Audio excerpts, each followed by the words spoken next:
Welcome. I was a little too far and I gave myself an echo. Welcome. This is I'm Emily Trotter, and this is Nothing But Fine Bible Talk. I've got too many things in front of me. I've got not enough room for all my paraphernalia. And I really need y'all to get on YouTube because I'm putting on makeup and getting dressed. And there are very few of you that are trying it, and only because, listen, and I get it because it's hard and it's not easy to find. I think because there's apparently lots of Bible talks out there, and Nothing But Fine gets weird because we have punctuation mark at the end of nothing where we've taken the G off, a little apostrophe up there. So just search for Emily Trotter, and I think that will be easier, and because I don't know. I know that there's other Emily Trotters in the world, right? I know there are because of Venmo, and when I tried to get, email, right, addresses.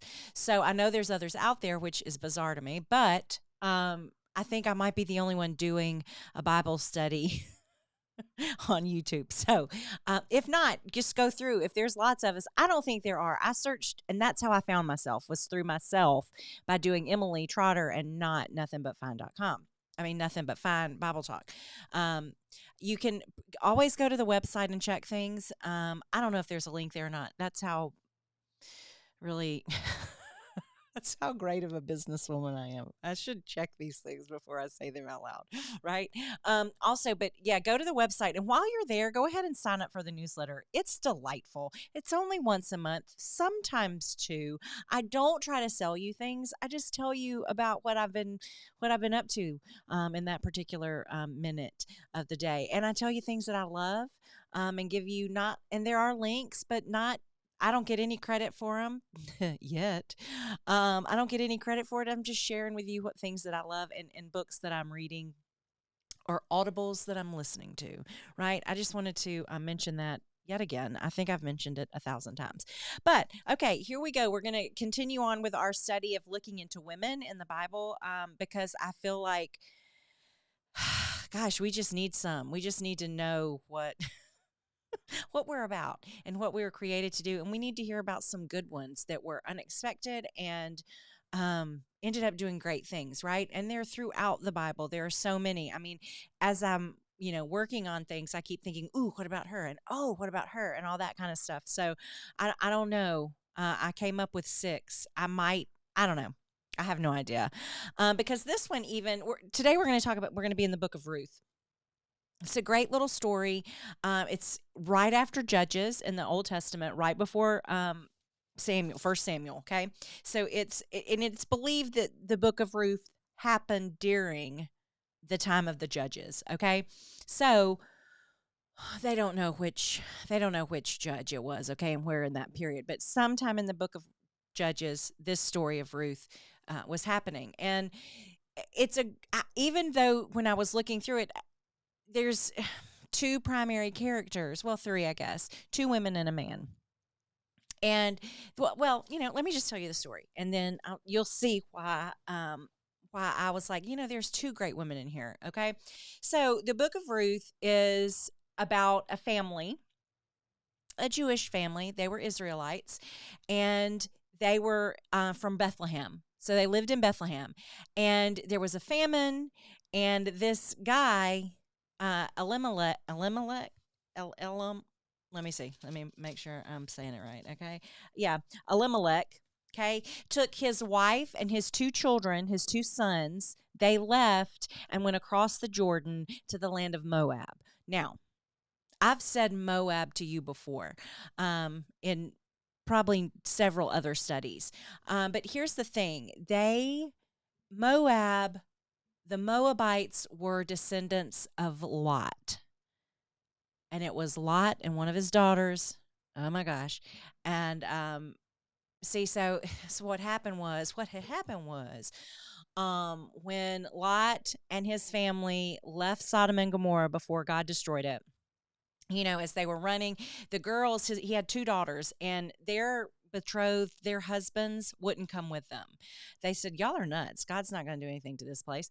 And so when they took off running, it was just the Lot and his wife and his 2 girls.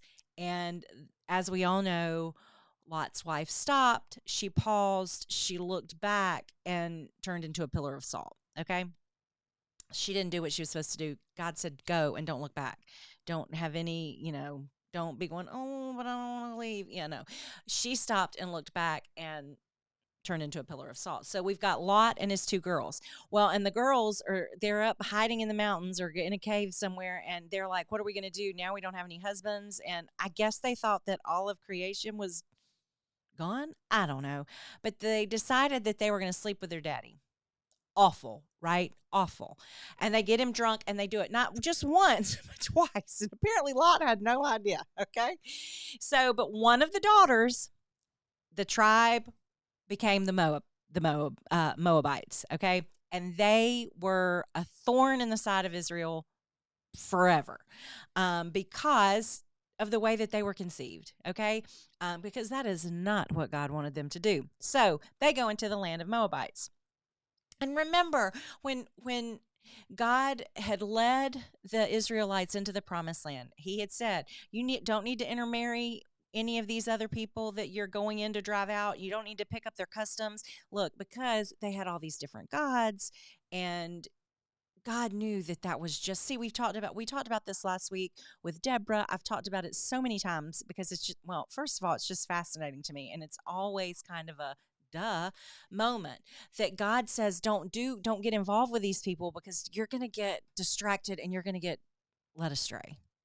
You're going to lose sight of, me. And we have a covenant, and I have promised and you have promised, and, thus the judges, remember, Israel was doing what was right in their own eyes, worshiping other gods and such whatnot. So, but they go into Moab. They go into the land of Moab. Elimelech and his wife and his two sons. Okay. It's a lot of background information for a book that's 4 chapters in the Bible. Okay. So they go because to get rid of this famine, and yeah, not get rid of the famine, but they were starving. And so he took his family. And on one hand, you go, he was just seeing about his people, his family, taking care of them. The other thing is, why didn't you just wait and be faithful? That God was going to, but already we know that morality was a little shaky then, right? There was moral decline in Israel and all the different tribes at that point. So they went over there and they stayed so long that the sons ended up getting married. Who did they marry? Moabite women, which are called Moabitesses. They're Moabitesses. I like to say that. It's fun. So in the meantime, so his sons marry these two pagan women, and Elimelech dies. Well, the sons, they were kind of weak. They were Mahlon and Chilion, and they died. They were sickly children, and that may have been why Elimelech was like, we need to take care of our sons and get them somewhere where we have food that we can feed them because they're already weak and sickly. They were well enough to find women and get married, but both sons died. So Naomi is the wife of Elimelech, and she is left no husband, no children, and these 2 daughter-in-laws who had not had children by her sons. That's destitution for a woman. She's in a foreign land with these 2 girls, no husband, no kids, no one to take care of her. Because that's what they were supposed to do, right? You're supposed to take care that they lived in clans. Even if you go there today, if you go to Israel today, and this was fascinating to me, because there's all these houses when you see these neighborhoods in there, there's all these like tall, skinny houses that have like the floors that are unfinished. And because we were there in 2019, and I remember, saying, this just developing? Is this? And George, our tour guide, was like, oh no, the kids are going to move in eventually. And so when the kids move in, bring their wives back home, they'll finish a floor for them. So they all live together. Now they go up. At the time, obviously they didn't go up, but they might have, I don't know. But they just added on, and there were all these courtyards and other little rooms, and the families were all in there together. And so this woman, Naomi, is left. She is left in this foreign land that her husband took her to, and then he died, and then her kids died. Now what does she do? and she is bitter and broken. And she says, I'm going home. I'm going to go home. I'm going to go back to my own people. I'm going to at least go where I know what the deal is and what the customs are. I'm going back to my God. Not that it doesn't give the impression that she, you know, it doesn't, we don't get a sense that she'd given up on God, because she's going back to that. She's going back to him. And I mean, in her defense, she was just following her husband, right? Now, we know that she probably had some input and at least let her thoughts be known, probably, right? But what we are going to find out about Naomi is that she must have been very kind and very sweet, and that her daughter in laws loved her and respected her. And she tells them, she said, I'm going home. You have no look, I am my son's died. I can't take care of you. Go back to your own families. Marry again. I want you to be, be happy and be taken care of. I don't want you to be in this destitution like I am. Go back to your families. And they both are like, no, no, no, we're staying with you. We're going to stay with you. And then Ruth, one of them goes back. When she finally says, I'm going home, I'm going back to my people in Israel, when I'm going back to Bethlehem, I guess it wasn't Israel at the time. I'm going back to Bethlehem where I grew up. That's when the one of the daughter-in-laws says, okay, I'm just going to go home then. I'm going to stay here and go back to my parents. Ruth, the main character in this story, Ruth says, no, I'm going with you. I'm staying with you. I'm going with you. Where you go, I will go. And that is, you've heard that verse before, right? Whither thou goest, I will go. Your God will be my God. Your people will be my people. That's essentially Ruth's profession of faith, that she is going to worship this God, learn about him, and go be immersed in this culture with his people. Okay. So you've heard that verse before. And so the one daughter-in-law is gone, and Naomi and Ruth head back to Bethlehem. And I mean, the girls, I mean, you can tell when they leave that, I mean, it's a hard thing. And Ruth is adamant, I am staying with you. I am going with you. You are my mother. I am going to take care of you. And she goes with her, and she stays with her. Every time I read this, I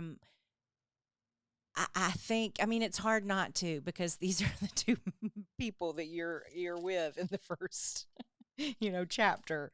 And then even when in the second chapter, you're still, there's still Naomi and Ruth. So you can't help but think about daughters-in-laws and mothers-in-laws, right? And I think about my future daughters that I'm going to have. I mean, I can't wait. I need some backup with these boys. Y'all know I have 4, right? I need some backup. They get on my nerves sometimes. I need somebody to help me be the voice of reason in there, saying, please don't do that. You can't act. No, you can't do that. I need help. I need some sisterhood with me, okay? But I always think about the relationship that I will have with them, because these women that are going to marry my sons, they're my sons. Look, we can't help it. Us boy moms, we cannot help it. They're our babies, and we're the ones that have taken care of them and done all the things for them because they need us, number one. And of course, I mean, it's tricky. Just give us some grace, ladies. Give us some grace, because these are our babies, and it's hard to let go of that. It's hard to give the reins to someone else, okay? So I'm always convicted that, Emily, remember this, get ready, you're going to have to do this. May you be a mother-in-law like Naomi.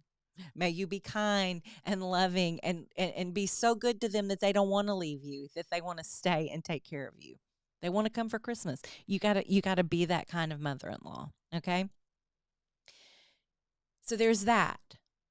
But then we get into the part of the story. So Ruth, they come back into Bethlehem. And I think I read this quote in one of my commentaries, the new Matthew Henry commentary. I found this on Thrift Books. It is by far one of my favorite purchases because I learned so many great things from here. But so when they're heading back into Bethlehem, people are like, is that Naomi? No. No, she looks awful. Look at her. Oh, the time has not been good to her. The Lord's not been good to her. Bless her heart. Oh, he died. Yeah. Elimelech died. And then the boys, yeah, them too. Ooh, bless her heart. What's she going to do now? She's got nothing. She's got nobody. Nothing. Oh, wait, who's that with her? That's one of the boys' wives. She came back with her. Yes. Oh, she's pretty. From Moab. From Moab. Oh, my gosh. This is what I'm projecting, what the streets were saying. But they welcomed Naomi back. And I read this, but this is what I read. That all of that was me.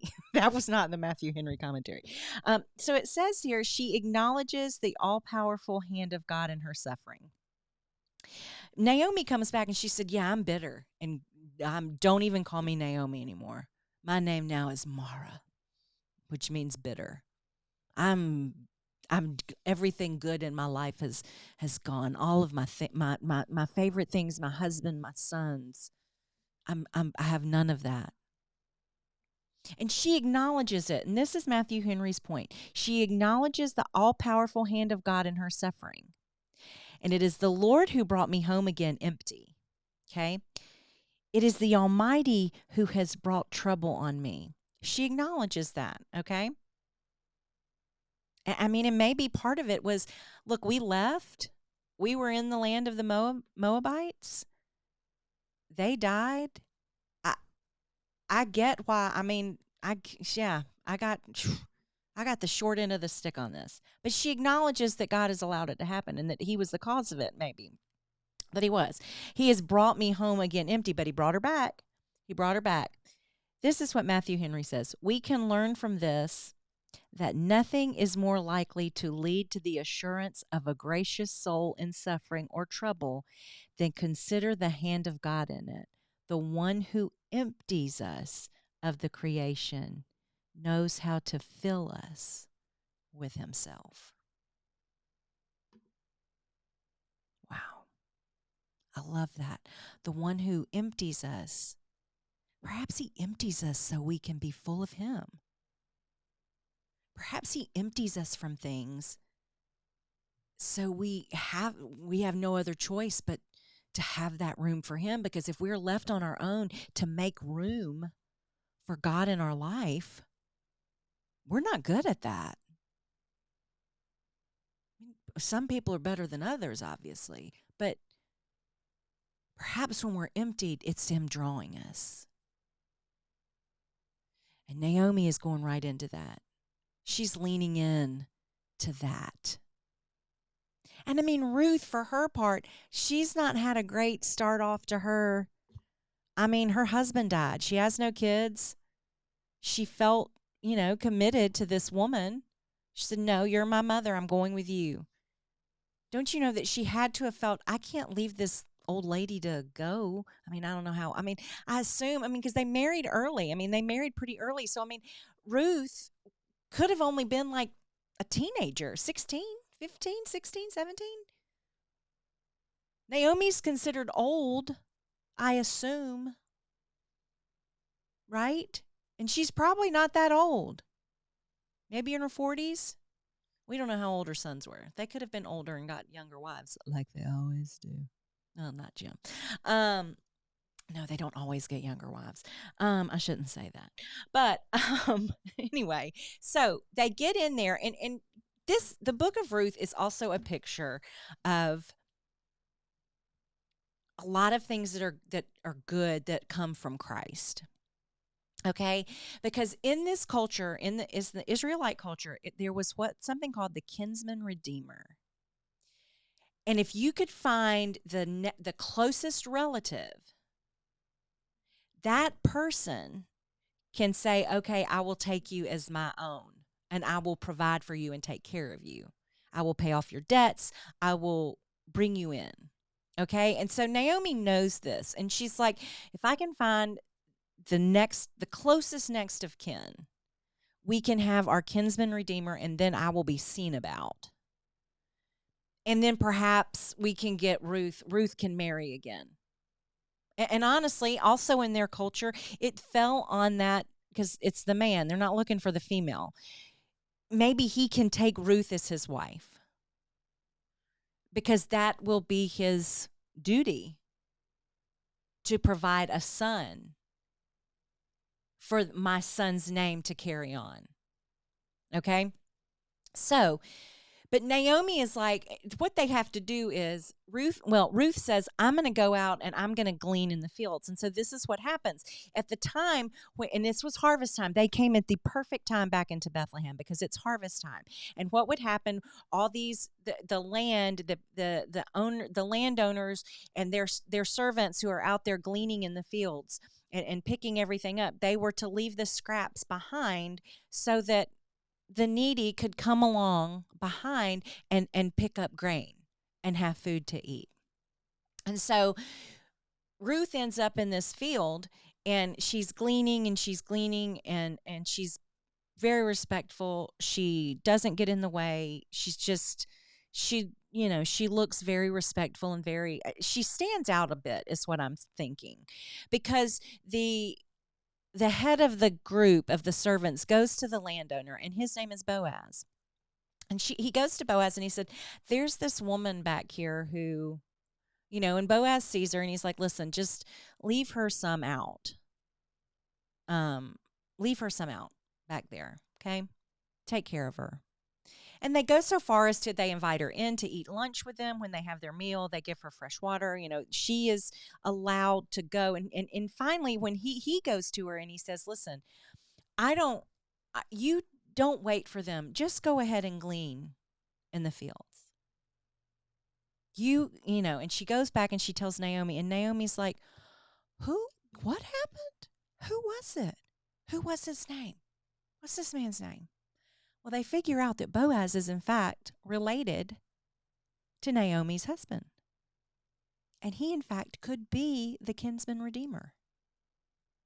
Right? And Naomi hatches a plan, like we do. And in the process, Boaz is seeing Ruth work hard. She's very unassuming.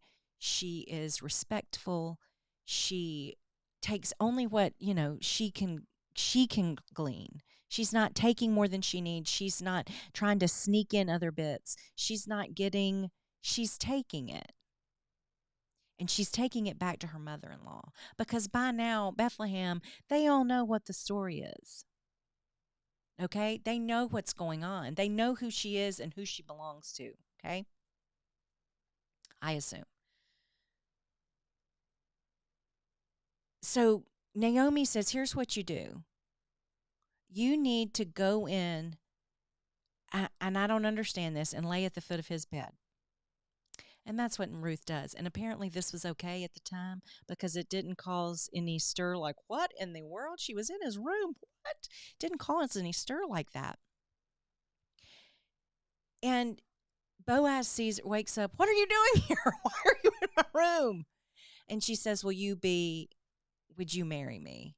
I mean, it's your duty as next of kin. And so Boaz says, listen, he goes, there's actually someone that's a closer relative than me.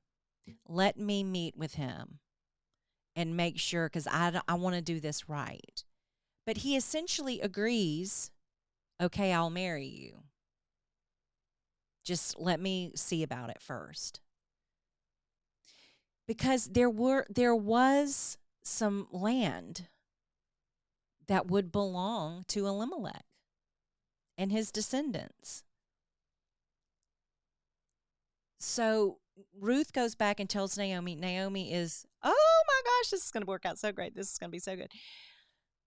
And she goes And Boaz goes to the city, calls some of the elders together, and he says, look, here's apparently you need 10 to have a quorum or whatever it is. And so he says, here's the deal. And he finds the other relative and he goes, this cousin we got here, here's the deal. This Naomi and Ruth came back. Elimelech has died. His sons died. She's got this daughter-in-law with her. Will you be the kinsman redeemer? Or will you take the land? Will you buy the land out? And he's like, oh, absolutely, I will. And he goes, well, the condition is you have to marry Ruth. Somebody's got to take this daughter. I mean, in our family, we have to carry on Mahlon. Mahlon was Ruth's husband. We have to carry on his line. And he goes, oh, I don't want to do that. I don't want to do that. And Boaz is like, okay, well, I'm willing to pay the land, get the land back, and then I'm willing to marry Ruth. Is it okay with you then if I do this? And the guy's like, yeah, have at it. Go ahead. And so Boaz redeems Naomi and by extension Ruth. He becomes the kinsman redeemer. By the way, that's what Jesus does for us. He steps in and says, I'll pay their debts. I'll, whatever needs to be done. And then I'm taking you in as my bride. That's what Jesus does for us. This is the picture we get here. And Boaz had already seen the type of woman that Ruth was. She was caring and compassionate. She worked hard. She never assumed. She never felt entitled. She never demanded. She did, say, hey, here's the deal. I was married to Mahlon. He died. There is no one to continue the line. If you're the next of kin, it's kind of your job. It's your duty to do this. What does it say about Boaz?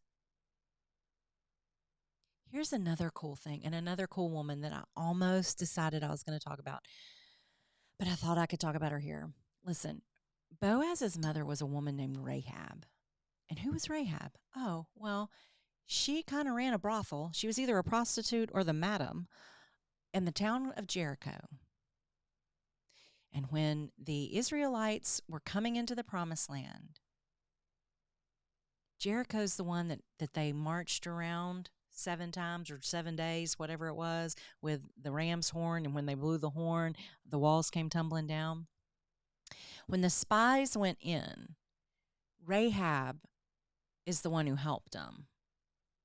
And she's like, look, I'm helping you guys. I'm giving you inside information.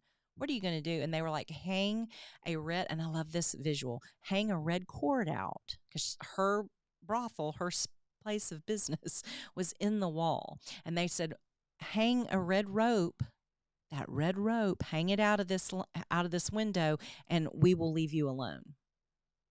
You and your family. You'll be fine. We promise. And sure enough, that's what happened. So Rahab goes with the Jews because she's like, I've heard about y'all's God.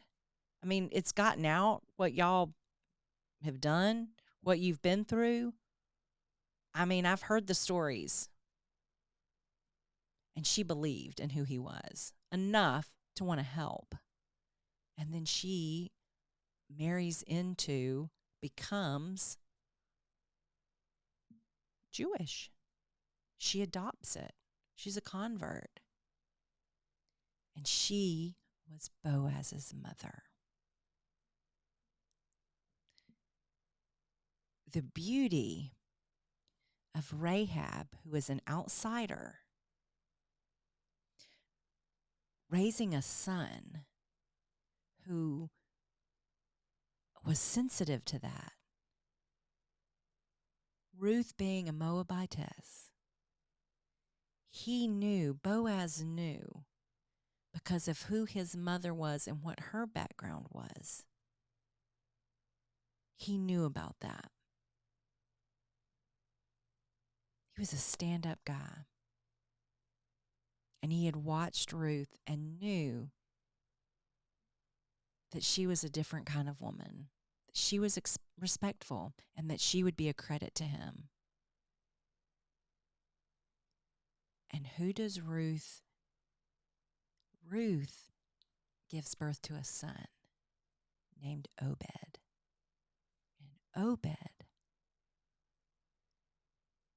is King David's grandfather, great-grandfather? I think grandfather. I think it's Obed, Jesse, David.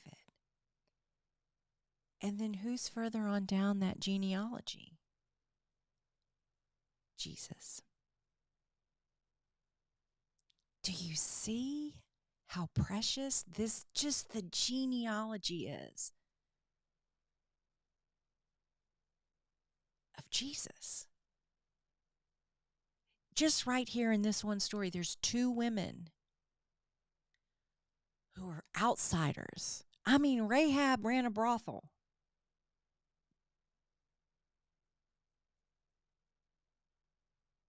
But believe the Lord.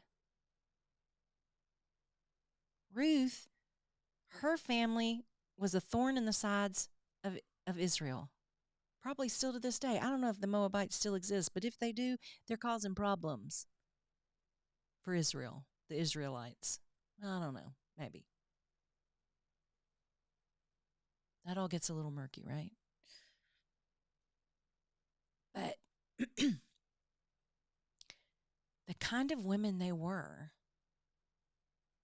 to be willing to leave everything. Ruth left everything. She had the opportunity to go back and start over with her own family.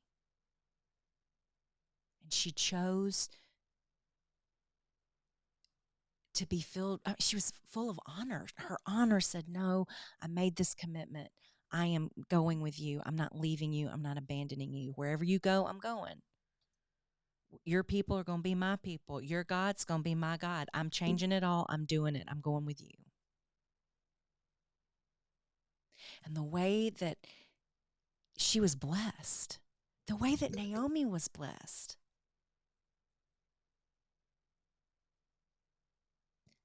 Even if you leave the promised land, even if you go somewhere you're not supposed to go, when you turn back, if you've been made empty, God can fill it. He can fill it. And he can honor. I mean, look how much he honored these women. These three women in this story. I threw Rahab in, that she was extra. These three women. And we're not really into the Bible yet, really. I mean, Ruth's at the beginning. In my NIV, Ruth, the book of Ruth is like on page 420. I mean, this is relatively, in the grand scheme of things, this is early on in the book. Don't let anybody tell you that God doesn't like women, that he doesn't respect us and think that we got what it takes to do pretty great things. Don't do it, because you're wrong. Whoever says that is wrong. Do you understand me? Talking to y'all like I talk to my boys. Don't let people tell you that you don't matter and that who cares what you think. God can use you in mighty, mighty ways. And remember that when you're empty, that just leaves more room for him.